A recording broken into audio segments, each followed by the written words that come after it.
کربلا کے صحرا میں اٹھتی ہوئی تنہائی کی آواز حل من ناصر ینصرنا کو سنا بھی، اور اس آواز پر لبیک بھی کہا ہے، عملاً لبیک کہا ہے۔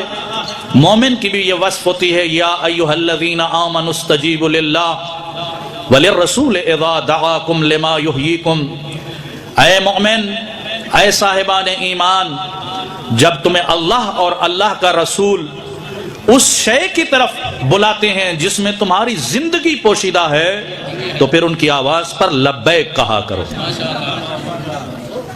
زندہ ہو جاؤ گے، حیات مل جائے گی، تمہیں زندگی چاہیے تو تمہیں زندگی یا خدا کی آواز پر لبیک کہنے سے ملے گی، یا خدا کے رسول کی آواز پر لبیک کہنے سے ملے گی۔ زندگی کا اسلامی تصور اور حیات کا اسلامی تصور کچھ اور ہے، ہمارے نزدیک زندگی کا تصور کچھ اور ہے۔ اسلام زندگی کسی اور کو کہتا ہے۔ اسلام کی زندگی موت کے بعد شروع ہوتی ہے، اور ہم موت سے پہلے کو زندگی سمجھتے ہیں۔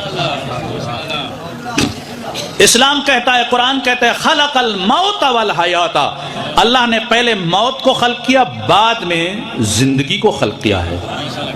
وہ زندگی زندگی نہیں ہے جو موت سے پہلے ہو، وہ زندگی ہے جو موت کے بعد شروع ہوتی ہے۔ چینل کو لائک کریں، سبسکرائب کریں اور بیل آئیکن کو لازمی دبائیں تاکہ ہر نئی آنے والی ویڈیو آپ تک پہنچ سکے۔ شکریہ۔